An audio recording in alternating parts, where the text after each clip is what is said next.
Shalom, call Haloyim Yahweh, Ba'ashem Yahushai, Ba'ashem Rachakudash.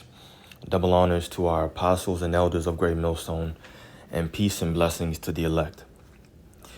So I just wanted to jump into some possible ramifications of this current war with Babylon the Great and Iran. And I got 2 or 3 videos that I want to showcase. They're all kind of saying the same thing, all talking about oil prices and potentially other goods going up because of what's happening. So I'm going to let them explain it. A lot of the information is overlapping, but I kind of want to get through all of it.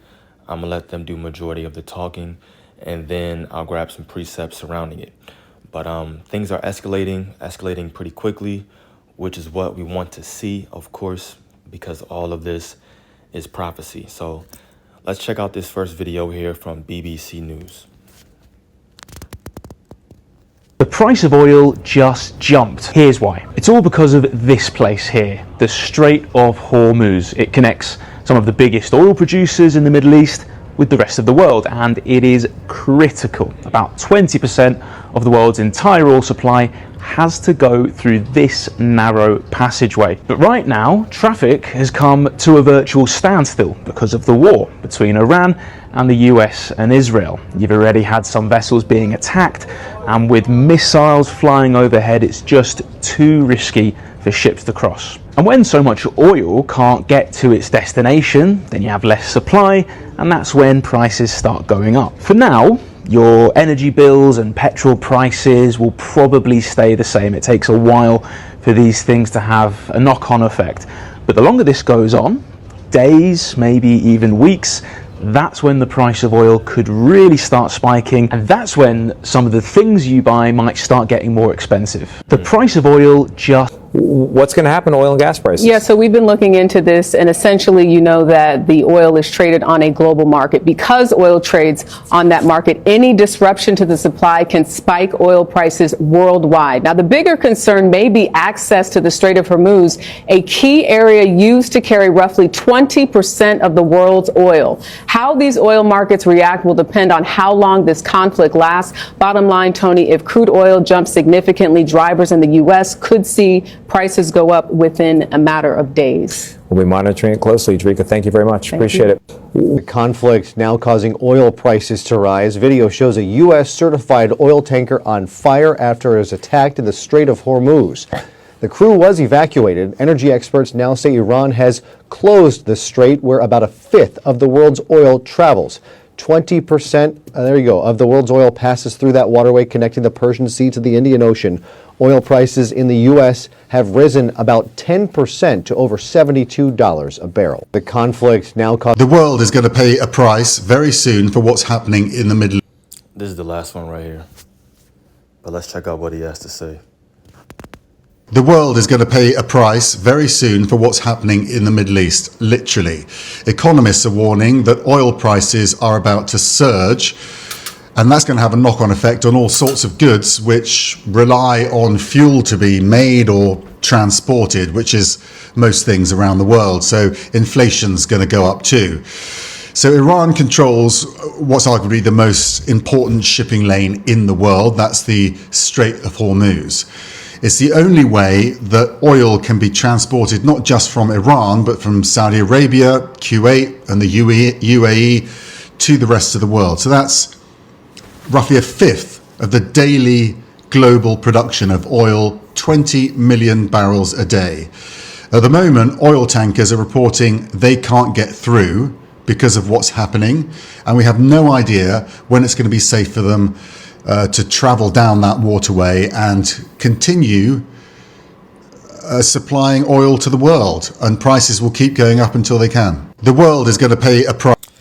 Yeah, so not only is it not safe for different ships or vessels to pass through it, as you saw in maybe 1 or 2 of the videos, a ship was attacked, right? But on top of that, now I believe, like one of the videos said, Iran has partially, if not fully, closed the Strait of Hormuz. And you may have noticed oil prices already, or gas prices already increased just a little bit. Either way, The true ramifications are going to take effect if this goes on for like another week or two. Then we'll really see things skyrocket and prices shoot up from there. And of course, that would mean that other goods shoot up too, because there's going to be a less of a supply of these things if truckers don't get their diesel in order to transport them. So the prices of food and other goods and things like that could also increase. And then you have, of course, inflation, and then from there, hyperinflation. So these are just things to look into, or to watch out for, I should say. And it's all very, very important, because according to 2nd Ezra 16, these are different plagues happening to Babylon the Great, and around the world, obviously, but prophecy focuses on specifically this place, this land right here. And I'm hoping and I'm thinking that things are only going to escalate, but we'll see how things go. We know that the chip, which is the mark of the beast, it has to be really enforced, damn near mandated, before World War III officially breaks out globally. So something's going to happen to where that chip is made mandatory, and then we'll see World War III fully break out. But that means that it's going to get worse here, right, in the mainland. We're in the beginning of sorrows, and Jacob's trouble will fully come into fruition based on, we'll see how it happens, an attack, whatever. But here we go. This is 2nd Ezra 16, verse 37. It says, "Behold, the plagues draw nigh and are not slack, as when a woman with child in the 9th month bringeth forth her son, with 2 or 3 hours of her birth great pains compass her womb, which pains, when the child cometh forth, they slack not a moment. Even so shall not the plagues be slack to come upon the earth, and the world shall mourn, and sorrow shall come upon it on every side." And so basically the plagues that the Lord is going to continue hitting the world with, and especially America, they're going to have harsher and harsher ramifications. I'm going to just use that word again. Harsher and harsher consequences, not only politically or economically, but financially. The Lord is going to start hitting people's pockets, and life is going to get uncomfortable, especially for those who aren't aware and who aren't watching. And our job is to keep watching and asking the Lord to build up our spirits so that we're comfortable with being uncomfortable. Because even for us, life is gonna change, but that's okay, because our job is to remember that the Lord is on our side. You're not supposed to hear certain things like this and watch certain videos, and then all of a sudden you start worrying, oh, well, what am I going to do? How am I going to get to work? I don't have money right now for gas if it goes up. And then you just start spiraling out of control in your head. You got to take a deep breath, relax, and remember that the Lord is watching over you. He knows what you need. And we can grab a precept on that too. The first one that came to mind is Matthew 6. And the last 2 verses, starting at verse 33. "But seek ye first the kingdom of God and his righteousness, and all these things shall be added unto you. Take therefore no thought for tomorrow," or for the morrow, "for the morrow shall take thought for the things of itself. Sufficient unto the day is the evil thereof." So we already have a lot to worry about right now. Just get through the current day. And then, Lord willing, when you wake up tomorrow, you thank the Lord that he woke you up with another opportunity to bless his name and to believe in him and to do his work. And then you just keep taking it nice and steady, just like that, day by day by day. Right? That's all our job is. The Lord is going to worry about what weeks later, months later. Who knows how things are going to escalate and what position you're going to be in, who's going to be able to help you, or what you're really going to need. It's too much. We have to worry about right now, the day ahead of us, right? The Lord knows what we need. But things are going to continue to escalate here in Babylon the Great, especially because these Edomites understand the elites. They know that their kingdom is falling.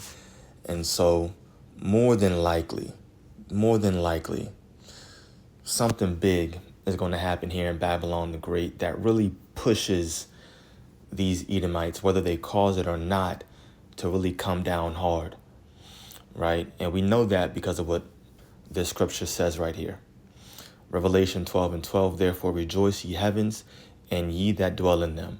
Woe to the inhabitants of the earth and of the sea, for the devil, referring to Esau, Edom, is come down unto you, having great wrath, because he knoweth that he hath but a short time.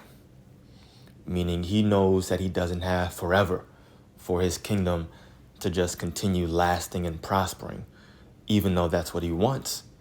And he's going to strive to do it. He's going to see that the pieces of the puzzle just aren't fitting together anymore the way they used to. And that's the Lord doing that. So these plagues are going to continue to hit. They're going to have more harsher and more impactful ramifications. Esau is going to come down because he knows he has a short time. So he's going to come down harsh and really show his horns. Jacob's trouble is going to fully manifest. That chip is going to be made mandatory. Prices of gas could skyrocket. Goods and other services, inflation could go out the roof. Who knows how things could go down and in what order? The only thing we do know is that that chip is going to be made mandatory before World War III fully breaks out. That's a fact. That's what we do know.